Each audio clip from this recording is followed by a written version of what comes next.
የሕይወታችሁ ደስታ በአስተሳሰባችሁ ጥረት ላይ የተመሠረተ ነው። ማርከስ ኦሬሊየስ ያለማቋረጥ እንዴት ሊሰማን ልናስብና ልንሰራ እንደሚገባን ሊነግረን በሚሞክር ዓለም ውስጥ በዙሪያችን ያሉ ሁኔታዎች ምንም ቢሆኑ ውስጣዊ ሰላምና ደስታን የማግኘት ኃይል እንዳለን አስቡት። ይህ ኃይለኛ ብቻም አይደለም፣ አብዮታዊ ጭምር ነው። ይህ ማለት መቆጣጠርን መውሰድ ማለት ነው። ነገር ግን በዓለም ላይ ሳይሆን እጅግ በጣም አስፈላጊና ፍጹም በሆነ መልኩ እንደርስበት በምንችለው ነገር ላይ ነው። ይህም የራሳችን አእምሮ ነው። ስቶይሲዝም ጽናትን፣ ምስጋናንና እርካታ ያለው ሕይወትን የሚኖር ጥበብን ያስተምረናል። ነገር ግን ይህ የታሪክ ትምህርት ብቻ አይደለም። ይህ ስለ እናንተ ስለ ዛሬ ሕይወታችሁ ነው።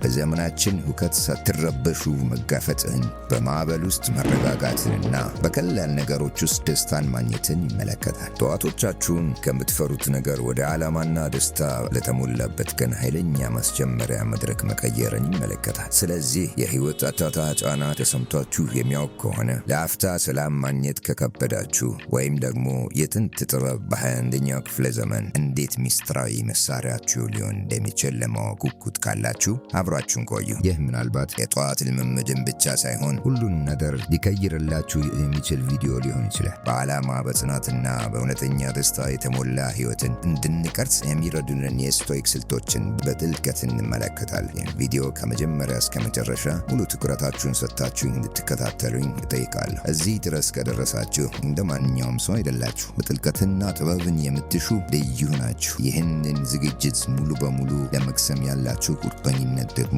የበለጠ የተለያችሁ ያደርጋችኋል። አንደኛ፣ ኢኪጋይ ይፈልጉ። ይህ ምናልባት የተወሳሰበ ቃል ሊመስል ይችላል፣ ነገር ግን በእውነቱ ከጃፓን የመጣው ብና ቀላል ጽንሰ ሐሳብ ነው። ይህ ማለት የእናንተ ፍላጎት፣ ችሎታችሁ፣ የማህበረሰብ ፍላጎቶችና ክፍያ ሊያስገኝላችሁ የሚችለው ነገር ሁሉ የሚገናኝበትን ጣፋጭ ቦታ ማግኘት ነው። ይህ ደግሞ ልዩ የሚኖራችሁ ምክንያት ነው። በየቀኑ ጠዋት በሚያስደስታችሁ ግልጽ ዓላማ ተነሳስታችሁ እንደምትነቁ አስቡት። ማሸለፍ የሚለውን ሐሳብ ከግምት ውጭ የሚያደርግ ነገር ነው።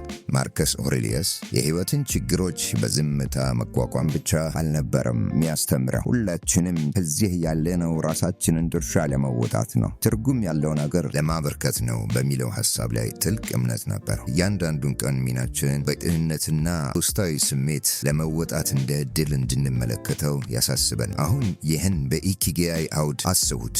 የምትወዱትን ነገር ማግኘት ብቻ አይደለም፣ ከዓለም ፍላጎትና ከናንተ ጎበዝ ከሆናችሁበት ነገር ጋር ማጣጣም። አስማቱ የሚከሰተው እዚህ ላይ ነው። ነገር ግን የእናንተን ኢኪጋይ መፈለግ እንዴት ትጀምራላችሁ? በተወሰነ ራስን መመርመር ይጀምራል። እስኪ ራሳችሁን ጠይቁ። የውስጥ ስሜት ወይም ፓሽናችሁ ምንድን? ጎበዝ የሆንኩበት ነገር ምንድን? ዓለም ከኔ ምን ትፈልጋለች? ክፍያ አላገኝበት የምችልበት ነገር ምንድን? በእርሶቹ ወዲያውኑ ባይመቱላችሁም ችግር የለው። ይህ ስለ ጉዞ ነው። የሕይወታችሁና ፍላጎታችሁን የተለያዩ ገጽታዎች መመርመርና የት እንደሚገናኙ ስለማየት ነው። ይህ የእናንተ ኢኪጋይ መፈለግ ጥረት እንዲሁ ለመዝናናት የሚደረግ ልምምድ አይደለም። ትርጉምና እርጋታ የበዛበት ሕይወት መሰረት ስለመጣል ነው። የዕለት ተዕለት ድርጊታችሁን ከጥልቅ ዓላማችሁ ጋር ስታስተካክሉ ተራ የሚመስሉ የምን ተግባራት እንኳን ትርጉም ያገኛሉ። የበለጠ ንቁና ተሳታፊ ስለምትሆኑ ግንኙነቶቻችሁ መለምለም ይጀምራሉ። ከእውነተኛ ፍላጎቶቻችሁና አጠቃላይ ደስታችሁ ጋር ስለተጣጣማችሁ ፈጠራችሁ ይጨምራል። እንግዲያውስ ከጊዜያዊ አላፊ ጎርኝነት ይልቅ ቋሚ ጓደኛ ይሆናል። ስለዚህ ለነገ ጠዋት አላርም ስታስተካክሉ ኢኪጋይ ለእናንተ ምን ማለት እንደሆነ አስቡ። ከአልጋችሁ ዘላችሁ እንድትነሱና ቀኑን ለመጀመር እንድትጓጉ የሚያደርጓችሁ ምን አይነት አስገዳጅ ነገር ሊሆን እንደሚችል ያስታውሱ። ይህ በአንድ ሌሊት የሚመጣ ለውጥ አይደለም፣ ቀስ በቀስ የሚገለጽ ሂደት ነው። እናም ማርከስ ኦሬሊየስ በየቀኑ ስራውን በቁርጠኝነትና በክብር መስራትን እንደሆነ ያስታውሰናል። የእናንተ ኢኪጋይ ማግኘት ስለ ግል እርካታ ብቻ አይደለም። በትልቁ የሕይወት ስጋጃው ምንጣፍ ላይ የእናንተ ሚና መቀበልን፣ በየጊዜው በሚለዋወጠው የሰው ልጅ ታሪክ ላይ ልዩ ክር ማበርከትን ይመለከታል። ሁለተኛ፣ ለጠዋቶቻችሁ ተዘጋጁ። የጥንት ስቶይኮች በተለይም ማርከስ አውሬሊየስ ድርጊቶቻችን ዓላማ ሊኖራቸው ይገባል የሚለው ሀሳብ ላይ ትልቅ ትኩረት ነበራቸው። እንዲሁ በነፋስ እንደሚበተኑ የዘፈቀደ ድርጊቶች ሳይሆን በውስጣዊ መመሪያችን የሚመሩ የታሰበባቸው እርምጃዎች መሆን አለባቸው። ይህ ፍልስፍና ለሚመጣው ቀን እንዴት እንደምንዘጋጅ ከማታው ጀምሮ በሚያምር ሁኔታ ይዘልቃል። ዋናው ነገር ይህ ነው። የጠዋታችሁ ጥራት የሚጀምረው ማታችሁን እንዴት ባሳለፋችሁት ነው። እስከ ሌሊቱ ክፍለ ጊዜ የምትወደውን ተከታታይ ፊልም በማየት ወይም አይናችሁ እስኪደበዝዝ ድረስ ሶሻል ሚዲያ መመልከት ፈታኝ ነው። ነገር ግን ቆም ብለን ያ ነገር ለቀጣዩ ቀን እንዴት እንደሚያዘጋጅ እናስብ። አእምሮአችሁ ለመዝናናት የቀኑን ክስተቶች ለማሰላሰልና ለመጪው ነገር ኃይል ለመሰብሰብ ጊዜ ይፈልጋል። ጠንካራ የሆነ የቅድመ እንቅልፍ ልምምድ ጠቃሚ የሚሆነው እዚህ ላይ ነው። የማታ ልምዳችሁን ልክ እንደ ማንኛውም አስፈላጊ የህይወታችሁ ገጽታ በአክብሮትና በዓላማ እንደምትይዙ ታስቡ። ይህ ምሽቶቻችሁን ደስታ የሚያሳጣ ጥብቅ ራስን መግዛት አይደለም። ደህንነታችሁን የሚደግፍ የቀጣዩ ቀን ካላችሁ ግቦች ጋር የሚጣጣም ቦታ መፍጠር ነው። ለምሳሌ ከመተኛታችሁ አንድ ሰዓት በፊት የስክሪን ጊዜ መገደብ ራሳችሁን መዝናናትን መከልከል አይደለም። ለአእምሮአችሁ የመረጋጋት ጊዜው እንደደረሰ ምልክት መስጠት ነው። ይህም በቀላሉ እንድትተኙና በታደሰ ስሜት እንዲነቁ ያደርጋል። ለቀጣዩ ቀን ትንሽ ማስቀደም ትልቅ ለውጥ ሊያመጣ ይችላል። ለነገ ቅድሚያ የምትሰጧቸውን 3 ዋና ዋና ነገሮች መጻፍ ያህል ቀላል ሊሆን ይችላል። ይህ ድርጊት ብቻውን ግልጽ አቅጣጫ ያስቀምጣል። ይህም በዓላማ ስሜት እንድትነቁ ያረጋግጣል። የስቶይክ አስተሳሰብ ተለይቶ የሚታየው እዚህ ላይ ነው። በቁጥጥራችን ስር ባለው ነገር ላይ ማተኮር፣ የሌለውን ነገር ደግሞ መተውን። የቀናችን እያንዳንዱን ዝርዝር መቆጣጠር ላንችል እንችላለን፣ ነገር ግን ቀኑን እንዴት እንደምንጀምር በእርግጠኝነት ተጽዕኖ ማሳደር እንችላለን። አእምሮውን ለማረጋጋት ትንፋሽ መውሰድ ወይም ማሰላሰልን አንርሳ። ይህ ልምምድ እንዲሁ ጊዜ ማጥፊያ አይደለም። ሰውነታችን የእረፍት ጊዜው እንደደረሰ ምልክት የሚሰጥ ኃይለኛ መሳሪያ ነው። በጥልቀት መተንፈስና ቀስ ብሎ ማስወጣት ጭንቀትን ለመቀነስ፣ የልብ ምትን ለመቀነስ እና ሰውነታችሁን ለጥልቅ እና አዳሽ እንቅልፍ ለማዘጋጀት ይረዳል። ልክ እንደገና ማስጀመሪያ ቁልፍ እንደመጫን ነው። ይህም በአካል ብቻ ሳይሆን ታደሰ አእምሮና ስሜት እንድትነቁ ያረጋግጣል። በዛሬው ሁሌም ንቁ በሆነ ዓለም ውስጥ ይህ ምናልባት ከባድ ስራ ሊመስል ይችላል፣ ነገር ግን የቀናችሁን ሙሉ ድባብ ለመወሰን ፍጹም አስፈላጊ ነው። ይህን አስቡት። የጠዋታችሁ የመጀመሪያ ደቂቃዎች ከኢሜሎች፣ ከማህበራዊ ሚዲያ ማሳወቂያዎች ወይም ከዜና ጩኸት ዲጂታል እውከት የጸዱ እናንተና ሐሳቦቻችሁና የንጋት ጸጥታ ብቻ ሆነው አስቡት። የሚያድስ ብቻ ሳይሆን ኃይል ሰጪም ጭምር ነው። 3ኛ የጠዋት ትኩረት የሚሰርቁ ነገሮችን ማስወገድ፣ መረጋጋትን መቀበል። ማርከስ አውሬሊየስ በዓላማና በትኩረት መኖርን አጥብቆ ይደግፍ ነበር። በጥንቷ ሮም ማሳወቂያዎች አይሰረቅም ነበር። እመኑኝ፣ የራሱ ድርሻ የሆነ ትኩረት የሚሰርቁ ነገሮች ነበሩት። ይልቁንስ በአሁን ቅጽበትና በእጁ ባለው ተግባር ላይ ማተኮርን አስፈላጊነት አጽንዖት ሰጥቷል። ዛሬ የበለጠ ጠቃሚ የሆነ ነገር ያውቅ ነበር። የትኩረታችሁ ጥራት የህይወታችሁን ጥራት ይወስናል። ታዲያ ይህን የጥንት ጥበብ በዘመናዊ ዘመን እንዴት እንተገብረዋለን? በመጀመሪያ ሆን ተብሎ ከዲጂታል ትኩረት የሚሰርቁ ነገሮች የጸዳ ጠዋት ቦታ መፍጠር ነው። ይህ ቴክኖሎጂ መጥላት ሳይሆን የቀናችሁን መጀመሪያ እንዲወስን አለመፍቀድ መምረጥ ነው። ተንከባላችሁ ወዲያውኑ ስልካችሁን መመልከት ፈታኝ፣ ነገር ግን ያ ለውጪው ዓለም ፍላጎቶችና ድራማዎች ወዲያውኑ ምላሽ ሰጪ ሁኔታ ውስጥ ያስገባችኋል። ይልቁንስ ለራሳችሁ የሰላማዊ ጅምር ስጦታ ስጡ። የቀናችሁን የመጀመሪያ ሰዓት ነፍሳችሁን ለሚመግቡና አይምሮአችሁን ለሚያሰሉ ተግባራት አውሉት። ምናልባት ማንበብ፣ ማሰላሰል፣ ማስታወሻ መጻፍ ወይም በመስኮት ወደ ውጪ እየተመለከታችሁ ቡናችሁን በጸጥታ መጠጣት ሊሆን ይችላል። ይህ ጊዜ ማባከን አይደለም፣ በደህንነታችሁ ላይ የሚደረግ ኢንቨስትመንት ነው። ትኩረት የሚሰርቁ ነገሮችን በማስወገድ ጭንቀትን ማስወገድ ብቻ አይደለም፣ በቀኑ ሙሉ የምትጠቀሙበትን የሰላም ትኩረት ማጠራቀሚያ በንቃት እየፈጠራችሁ። ጠዋቶቻችሁን በአግባቡ መጠቀም ማለት በምትሰሯቸው ነገሮች ዝርዝር ላይ ተጨማሪ ነገር መጨመር አይደለም፣ የማይጠቅማችሁን ጫጫታ መቀነስ ነው። የቀኑ ፍላጎቶች ትኩረታችሁን መሳብ ከመጀመራቸው በፊት እውነት አስፈላጊ ለሆኑ ነገሮች ቅድሚያ መስጠት ነው። የስቶይክ ልምምድ የሆነው ቁጥጥራችን ስር ባለው ነገር ላይ የማተኮር መርህ ጠቃሚ የሚሆነው እዚህ ላይ ነው። የሚጠብቃችሁን የኢሜል ጎርፍ መቆጣጠር ላትችሉ ትችላላችሁ፣ ነገር ግን ከነሱ ጋር እንዴትና መቼ መገናኘት እንደምትፈልጉ በእርግጠኝነት መቆጣጠር ትችላላችሁ። ስለዚህ ነገ ቀን በራሳችሁ ደንብ ለመጀመር ራሳችሁን ፈትኑ። በመጀመሪያ ወደ ዲጂታል ዓለም የመዝለቅ ፍላጎታችሁን ተቋቋሙ። ይልቁንስ በአሁኑ ቅጽበት ራሳችሁን አጽኑ። ጠዋቱ የያዘውን ሰላምና አቅም አታጥኙ። አስታውሱ፣ እያንዳንዱ ቀን በዓላማ የበለጠ በመረጋጋትና መሆን ከምትፈልጉት ማንነት ጋር ይበልጥ በተጣጣመ መልኩ ለመኖር አዲስ እድል ነው። ጠዋቶቻችሁን ለዚያ ምኞት ምስክርነት እንዲሆኑ እናደርግ። አራተኛ፣ በቋሚነት መንቃት የልምድ ኃይል። ማርከስ ኦሬሊየስ፣ ሴኔካ፣ ኤፒክቴተስ እነዚህ ሰዎች የህይወትን ችግሮች በዝምታ መቋቋም ብቻ አልነበረም የሚያወሩት። ከህይወት ጋር ንቁ ተሳትፎውን ይደግፉ ነበር። ድርጊቶቻችንና አስተሳሰባችንን መቆጣጠር ይህንን ፍልስፍና ያካትታል። በወጥነት መንቃት እንደ ልምድ ቀናችንን እንዴት እንደምንጀምር በቁጥጥራችን ስር መሆኑን የሚያሳይ መግለጫ ነው። ህይወትህን መገንባት ስቶይሲዝም እንደሚጠቁመው በእያንዳንዱ ድርጊት ውስጥ እርካታን ማግኘት ኃይለኛ ጽንሰ ሐሳብ ነው። ትልልቅ ለውጦች የሚጀምሩት በትንንሽ ቋሚ በሆኑ ድርጊቶች መሆኑን ያስታውሰናል። በየቀኑ በተመሳሳይ ሰዓት መንቃት ትንሽ ነገር ሊመስለን ይችላል፣ ነገር ግን ለሌላው ነገር ሁሉ መድረክ የሚያዘጋጅ ልማድ ነው። አይናችሁን ከገለጻችሁበት ቅጽበት ጀምሮ የማትጣደፉበት ይልቁንም በቁጥጥር ስሜትና በዓላማ የምትጀምሩበት ለቀናችሁ የተረጋጋ መሰረት መፍጠር ነው። ነገር ግን ዋናው ነገር ይሄ ነው፣ ቋሚነት ፈታኝ ነው። በየቀኑ በተመሳሳይ ሰዓት ለመንቃት የመሞከር የመጀመሪያዎቹ ቀናት እንደ ዳገት ሊሰማችሁ ይችላል። አልጋችሁ ከመቼውም ጊዜ በላይ ምቹ ሆኖ ይሰማችኋል። እናም አንድ ጊዜ ብቻ የማሸነፍ ፈተና መቋቋም የማይቻል ሊመስል ይችላል። የስቶይክስ የጽናት ልምምድ ጠቃሚ የሚሆነው እዚህ ላይ በዚህ ዲሲፕሊን አማካኝነት ይህንን ለምን እያደረጋችሁ እንደሆነ ራሳችሁን ማስታወስ ነው። እየሆናችሁ ስላለው ሰው ማሰብ ከቅጽበታዊ ምቾት ባሻገር ማየትና ይህ ልማድ ወደ ህይወታችሁ የሚያመጣቸውን የረጅም ጊዜ ጥቅሞች ላይ ማተኮር ነው። የጠዋት ሰው መሆን ስለ ጠዋቶቹ ብቻ አይደለም። ቀን ሙሉ ትኩረት ያደረጋችሁ እና ዓላማ ያላችሁ የሚያደርጓችሁን ባህሪያት መላበስ ነው። ድርጊቶቻችሁን ከእሴቶቻችሁ ጋር በማጣጣም እና መኖር የምትፈልጉትን አይነት ህይወት ራስን የመግዛት ልምምድ ነው። በአንድ ጊዜ አንድ ጠዋት። ታዲያ ቋሚነት ወደናችን እንዴት እናድርገው? ከመተኛታችሁ በፊት ግልጽ ሐሳብ በማስቀመጥ ጀምሩ። በዛች ሰዓት መንቃት ለምን አስፈላጊ እንደሆነ ራሳችሁን አስታውሱ። ጠዋት ላይ ለማንበብ ወይም ለማሰላሰል ተጨማሪ ጸጥ ያለ ጊዜ ለማግኘት ነው? ወይስ የአካል ብቃት እንቅስቃሴ ለማድረግ?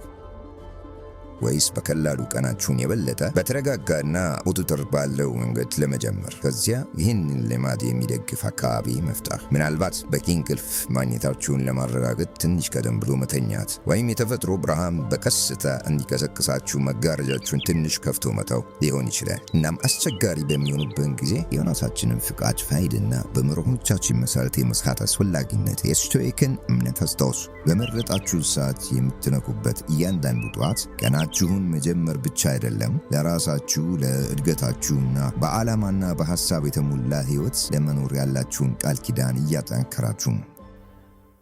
አምስተኛ፣ ለራስ መራራት። በዚህ ሁሉ ስለ ዲሲፕሊን፣ ቋሚነትና ከፀሐይ ጋር ስለ መንቃት በሚደረገው ንግግር መካከል አንድ ነገር ማስታወስ አስፈላጊ ነው።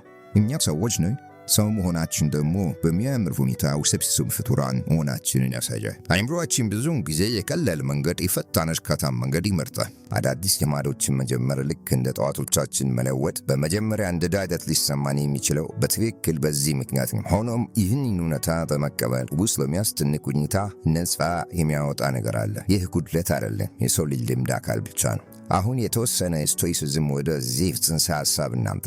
ስቶይሲዝም ከዲሲፕሊንና ከጽናት ጥሪዎቹ ጎን ለጎን ለራስ የመራራትና የመረዳትን አስፈላጊነት ያስተምረናል። ማርከስ ኦሬሊየስ በግል ጽሑፎቹ ውስጥ ብዙውን ጊዜ ለራሱ ጉድለቶች ታጋሽና ይቅር ባይ እንዲሆን ራሱን ያስታውስ ነበር። ለእያንዳንዱ ስህተት ራስን መውቀስ የእድገት መንገድ እንዳልሆነ ያውቅ ነበር። ይልቁንስ ስህተቶቻችንን እንድናውቅ ከነሱ እንድንማርና ከዚያም እንድንተዋቸው ይደግፍ ነበር። ይህ አካሄድ አዲስ የጠዋት ልምዶችን ለማዳበር ስንሞክር ወይም ማንኛውንም ልማድ ስንጀምር ወሳኝ ነው። እነዚያ የመጀመሪያዎቹ ጥቂት ቀናት ወይም ሳምንታት እንኳን ከባድ ሊሆኑ ይችላሉ። የማንቂያ ሰዓታችሁ ጮኋል፣ እናም እያንዳንዱ የሰውነታችሁ ክፍል በአልጋችሁ ሙቀት ውስጥ ተሸፍኖ መቆየት ይፈልጋል እና እውነቱም ለዚያ ፍላጎት እጅ የምትሰጡባቸው ቀናት ይኖራል። ይህም ችግር የለውም። ዋናው ነገር ቀጥሎ የምታደርጉት ነው። ራሳችሁን ትወቅሳላችሁ?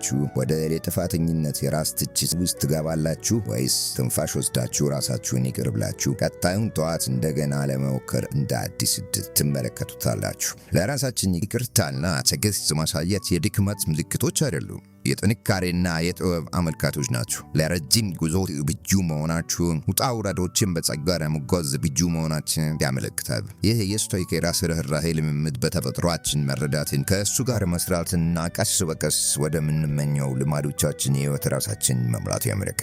በተጨማሪም ቀለል ለማድረግ ማለት ሰበብ መደርደር ወይም ራሳችንን ከግቦቻችን በዘላቂነት እንዳንደርስ መፍቀድ ማለት አይደለም። እድገት የመማር ሂደቶችና እንቅፋቶች የተሞላበት ሂደት መሆኑን መገንዘብ ነው። እያንዳንዱ አዲስ ቀን አዳዲስ ፈተናዎችና እድሎችን ይዞ እንደሚመጣ መረዳት ነው። እናም ጥንካሬያችንን፣ ጽናታችንን የምናገኘውን በዚህ ዕለታዊ እድሳት ውስጥ ነው። ስለዚህ እነዚያን የጠዋት መነቃቃቶችን ወይም ማንኛውንም አዲስ ልማድ ለመቀበል ስትሰሩ ለራሳችሁ ቀለል እንድታደርጉት አስታውሱ። ትንሽ ድሎችን አክብሩ፣ ከእንቅፋቶች ተማሩ እና እንደገና ለመሞከር እያንዳንዱን ቀን ዝግጁ በሆነ ልብ ቅረቡ። 6ኛ ትንሽ የዲሲፕሊን በጎ ድርጊቶችን መገንባት።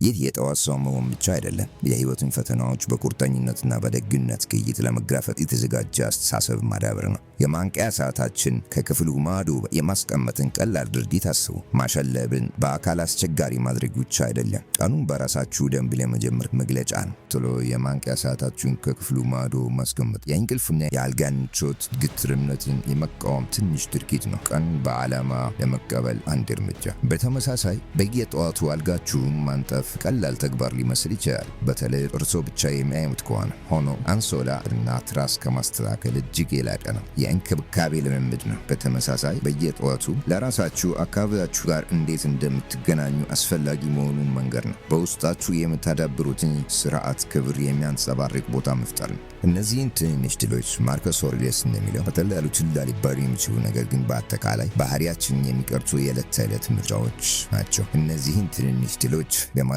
በመረጣችሁ ቁጥር መሆን ለምትፈልጉት አይነት ሰው ድምፅ እየሰጣችሁ ነው። ዲሲፕሊንን፣ ስርዓትንና ለራስና ለአካባቢ ክብርን የሚሰጥ ሰው ለመሆን እየመቀጣቱ ነው። ነገር ግን ለምን በእነዚህ ትንሽ ድርጊቶች ላይ እናተኩራለን? ምክንያቱም በሁሉም ሰው አቅም ውስጥ ስለሆኑ። ሁላችንም በሕይወታችን ውስጥ ያሉ ዋና ዋና ክስተቶችን፣ ውጣ ውረዶችን፣ ያልተጠበቁ ለውጦችን መቆጣጠር አንችልም። ነገር ግን ለእያንዳንዱ ቀን መጀመሪያ እንዴት ምላሽ እንደምንሰጥ፣ የቅርብ አካባቢያችንን እንዴት እንደምንይዝ እና ለመጪው ነገር ራሳችንን እንዴት እንደምናዘጋጅ መቆጣጠር እንችላለን። ይህ ስቶይሲዝም በተግባር ነው። በቁጥጥራችን ስር ባለው ነገር ላይ ማተኮርና የሌለውን ነገር መተው። በተጨማሪም እነዚህ ልምምዶች ዲሲፕሊንን ለዲሲፕሊን ብቻ ለመገንባት አይደለም፣ ለህይወት ትልልቅ ፈተናዎች የተዘጋጀ አስተሳሰብን ለማዳበር ነው። እነዚህን ትንሽ የዲሲፕሊን ድርጊቶች ለመፈጸም ቁርጠኛ መሆን ከቻልክ ይበልጥ ጉልህ በሆኑ ጉዳዮች ላይ ቃል ኪዳኖችን ለማክበር ራሳችሁን እያሰለጠናችሁ ነው። ቃላችሁን የመፈጸም በችግር ጊዜ ጽኑ የመሆን እና የህይወትን በተረጋጋና በሰከነ ባህሪ የመቅረብ ችሎታችሁን እያዳበራችሁ ነው። ስለዚህ የስቶይክን ሐሳብ የሚገልጹ የዲሲፕሊን ባህሪያት በህይወታችሁ ውስጥ ስታስቡ በትንሹ ጀምሩ። ራስን የመግዛትና የስርዓት ልምምድ ለማድረግ እነዚያን የዕለት ተዕለት ዕድሎች ይፈልጉ። አስታውሱ፣ ባህሪያችሁ የሚቀረጸው በእነዚህ ጊዜያት ነው። በጠዋት ጸጥታ ውስጥ ተነስታችሁ ቀኑን በዓላማ ለመጋፈጥ ስትወስኑ። እነዚህ ልምምዶች፣ ስራዎች ወይም ተግባራት ብቻ አይደሉም። ቀናችሁን በዓላማና ህይወታችሁን በአቅጣጫና በትርጉም ስሜት የሚሞሉ ስርዓቶች ናቸው። 7ኛ የተጠያቂነት አጋር ጉዞን ማካፈል። እዚህ ያለው ሐሳብ ቀላል ግን እጅግ በጣም ተጽዕኖ ፈጣሪ ነው። ዓላማዎቻችሁን ለሚደግፋችሁ ብቻ ሳይሆን ተጠያቂም ለሚያደርጓችሁ ሰው ማካፈል የስኬት ዕድላችሁን በእጅግ ሊያሳድግ ይችላል። የግል ጉዞ ወደ የጋራ ጀብ ይለውጠዋል። ይህም የጠዋት ልምምዳችሁንና የመጨረሻ የህይወታችሁን ዓላማ የመፈጸም መንገድን አስከፊነቱን እንዲቀንስና የበለጠ አስደሳች እንዲሆን ያደርጋል። የተጠያቂነት አጋራችሁን ራስን በማሻሻል ጥረት ውስጥ እንደ ወገናችሁ አስቡት። ይህ ሰው በጠዋት ሰዓታት የአልጋችሁ ሙቀት ለመተው በጣም ምቹ ሆኖ ሲሰማችሁ ቃል ኪዳናችሁን ሊያስታውሷችሁ እዚያ አለ። እድገት ቀርፋፋ በሚመስልበት ጊዜ ሊያበረታችሁና ግሎቻችሁን ምንም ያህል ትንሽ ቢሆን ሊያከብርላችሁ እዚያው አለ። ይህ ግንኙነት የሁለት አቅጣጫ መንገድ ነው። ሁላችንም ምርጥ የራሳችን ማንነት ለመሆን እየጣርን መሆናችንን በመረዳት ላይ የተመሰረተ የጋራ ድጋፍና ማበረታታትን ይመለከታል። ስቶይኮች ማርከስ አውሬሊየስን፣ ሴኔካና ኤፒክተስን ጨምሮ ብዙውን ጊዜ ባህሪና የበጎነት እድገት ውስጥ የማህበረሰብና የግንኙነት አስፈላጊነት ያጎሉ ነበር። በተጋራ ጥበብ ኃይል እርስ በርስ በመማርና በችግሮቻችን ብቻችንን አለመሆናችንን በማወቅ ላይ መጣው የጋሪ ያምኑ ነበር። በዛሬ በዛሬው ዓለም የተጠያቂነት አጋር ማግኘት ለዚህ ጊዜ የማይሽረው ጥበብ ዕውቅና መስጠት ነው። ራስን የመግዛትና የዓላማ ጉዞ ግላዊ ቢሆንም ብቸኛ መሆን እንደሌለበት መገንዘብ። በተጨማሪም የተጠያቂነት አጋር በራሳችሁ ልታጡት የምትችሉትን በልምምዳችሁ ወይም በአካሄዳችሁ ውስጥ ያሉ የማታዩዋቸውን ነገሮች እንድታዩ ሊረዷችሁ ይችላል። ባልተጠበቁ መንገዶች እድገታችሁን ሊያፋጥኑ የሚችሉ አዳዲስ እይታዎችና ግንዛቤዎችን ሊሰጧችሁ ይችላል። ይህ የአጋርነት በሰዓቱ ስለ መንቃታችሁ የጠዋት ማሰላሰላችሁን ስለመፈጸማችሁ መጠየቅ ብቻ አይደለም። ምን እየሰራ እንደሆነ እንዳልሆነና የሁለታችሁም ማስተካከያዎችን ለማድረግ እንዴት እርስ በርስ መደጋገፍ እንደምትችሉ ትርጉም ባለው ውይይት መሳተፍን ያመለክታል። ታዲያ ይህን የተጠያቂነት አጋር እንዴት ታገኛላችሁ? ለእድገትና ራስን ለማሻሻል ያላችሁን ቁርጠኝነት የሚጋራ ሰው ፈልጉ። ይህ ጓደኛ፣ የቤተሰብ አባል ወይም የሥራ ባልደረባ ሊሆን ይችላል። ዋናው ነገር የምታምኑትን ሰው መምረጥ ነው። ስለ ግቦቻችሁ፣ ስለ ችግሮቻችሁና ስኬቶቻችሁ ግልጽና ታማኝ መሆን የምትችሉበትን ሰው። ያንን ሰው ካገኛችሁ በኋላ ምን ለማሳካት እንደምትፈልጉ፣ ምን አይነት ድጋፍ እንደሚያስፈልጋችሁ ግልጽ ሁኑ። መደበኛ ክትትሎችን አዘጋጁ እና እርስ በርስ ተገናኙ። ማበረታቻ፣ ምክርና አስፈላጊ ሲሆንም ወደ ትክክለኛው መንገድ ቀስ ብሎ መግፋትን በመስጠት አስታውሱ። የተጠያቂነት አጋር ማግኘት ከውጫዊ ተነሳሽነት በላይ ነው። ሁለታችሁም የሚያነሳሳና ከፍ የሚያደርግ ግንኙነት መገንባት ነው። ታማኝነት፣ ተጋላጭነት እና የጋራ ድጋፍ ዋጋ የሚሰጧቸውን የሚንከባከቡበት የጋራ ቦታ መፍጠር ነው። በዚህ ቦታ የጠዋት ልምምዳችሁንና ሰፋ ያሉ የህይወት ግቦቻችሁን የበለጠ በዓላማ በስርዓትና በእርካታ የተሞላ ህይወት ለመኖር የሚያደርግ የጋራ ጥረት ውስጥ ይተሳሰራሉ። 8ኛ የእያንዳንዱን ቀን ዋጋ አስታውሱ።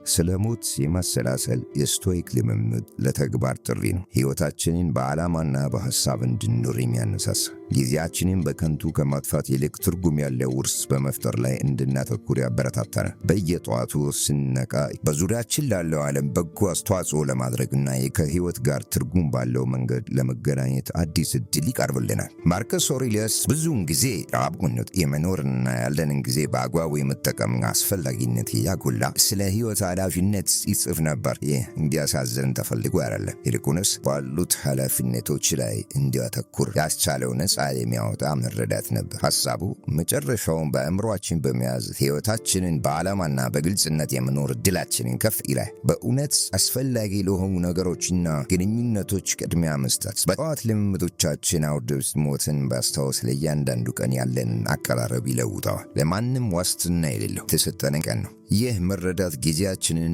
እንዴት ለማሳለፍ እንደምንመርጥ፣ የምንሳተፍባቸውን ተግባራት፣ የምንከባከባቸውን ግንኙነቶች እና ለመገንባት የምንጥርበትን ውርስ ላይ ጥልቅ ተጽዕኖ ሊያሳድር ይችላል። ሙሉ በሙሉ ለመኖር የመውደድና ዓለምን ካገኘናት ትንሽ የተሻለ አድርገን ለመተው ማስታወሻ ነው። በተጨማሪም ይህ የስቶይክ ልምምድ የሕይወት አይቀሬ ፈተናዎችና እንቅፋቶችን ሲያጋጥሙን አመለካከቶቻችንን እንድንጠብቅ ይረዳል።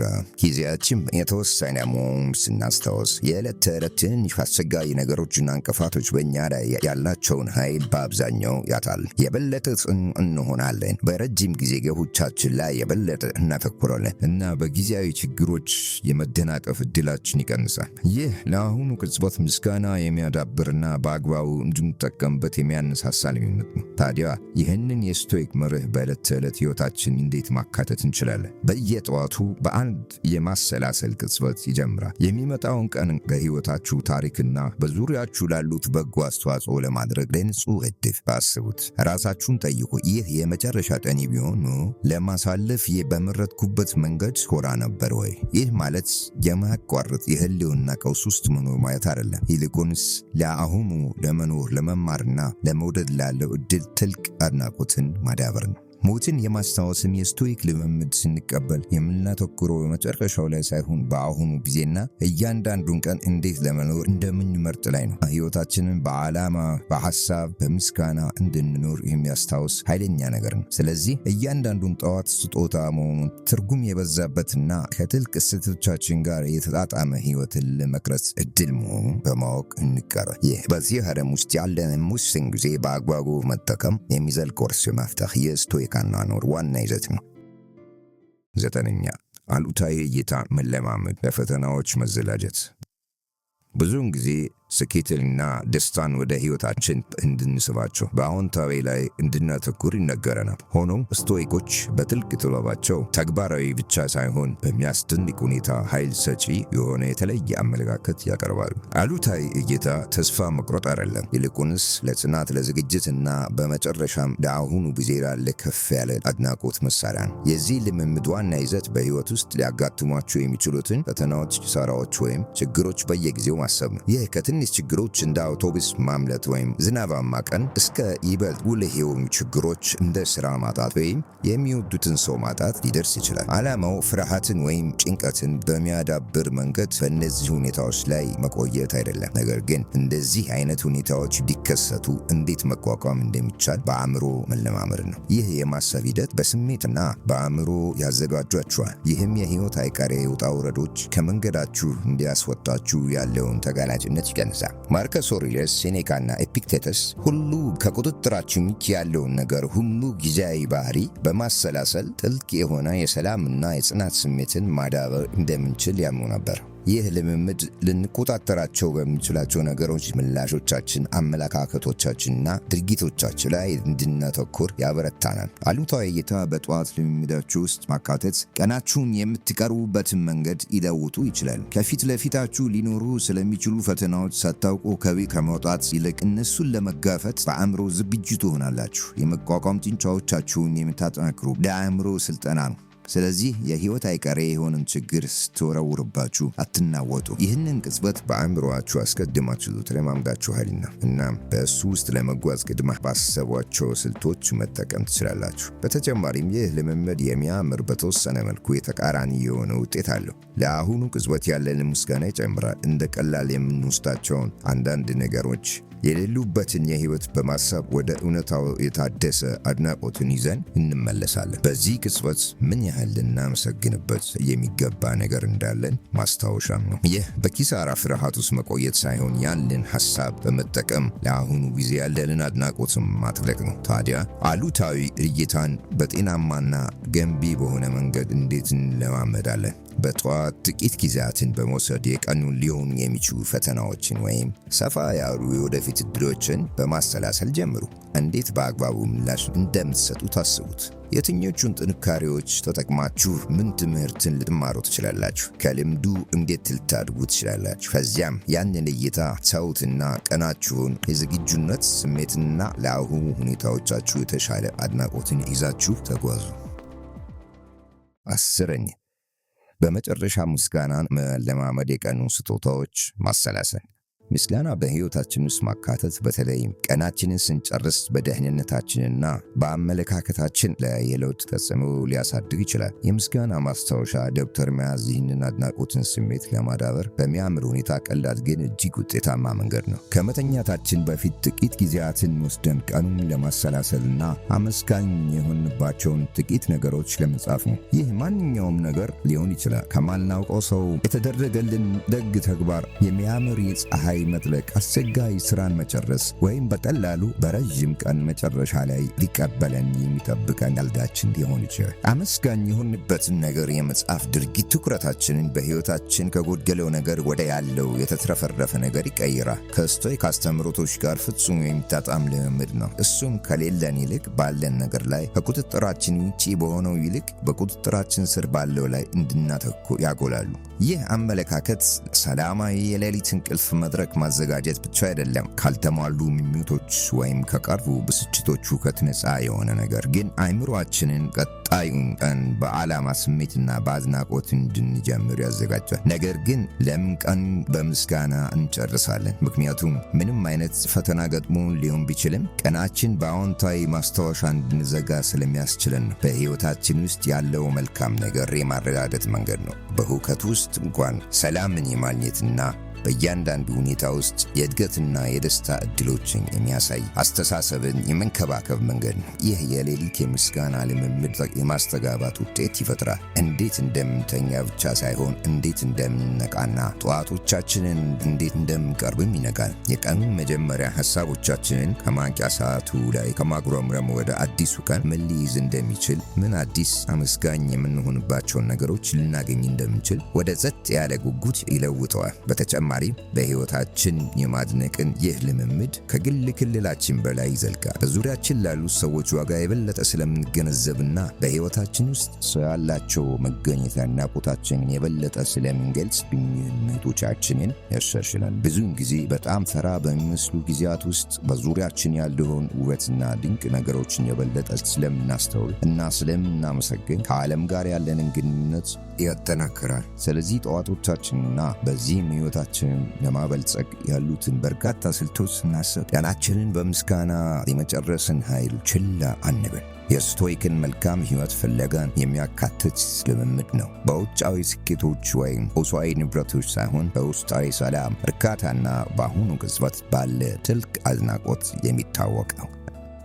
በስቶይሲዝም በተነሳሱ 10 ስልቶች ውስጥ ይህንን ጉዞ ስንጨርስ እያንዳንዱ እርምጃ፣ እያንዳንዱ ልምምድ ከተግባር በላይ መሆኑ ግልጽ ነው። የዓላማ የጽናትና የጥልቅ ምስጋና ሕይወትን ለማዳበር መንገድ ነው። እነዚህን ልምምዶች መቀበል እያንዳንዱ ቀን ፍጹም ይሆናል ማለት አይደለም። ነገር ግን እያንዳንዱ ቀን ከጠንካራ አመስጋኝና የበለጠ ጠንካራ እርሶ ጋር ይገናኛል ማለት ነው። ጠዋቶቻችሁን ብቻ ሳይሆን ሕይወታችሁን በሙሉ የበጎነት፣ የጥበብና የእርካታ የስቶይክ ሀሳቦችን ነጸብራቅ አድርጋችሁ የመለወጥ ኃይል በውስጣችሁ አላችሁ። አስታውሱ፣ ይህ ገና ጅማሬው ነው። ሙሉ የስቶይክ ጥበብ ዓለም ለመመርመር እየጠበቀ ነው። የበለጠ ትርጉም ያለውና እርካታ የተሞላበት ሕይወት ለመኖር በምትጓዝበት መንገድ ላይ ሊመራችሁ ዝግጁ ሆኖ እየጠበቀ ነው።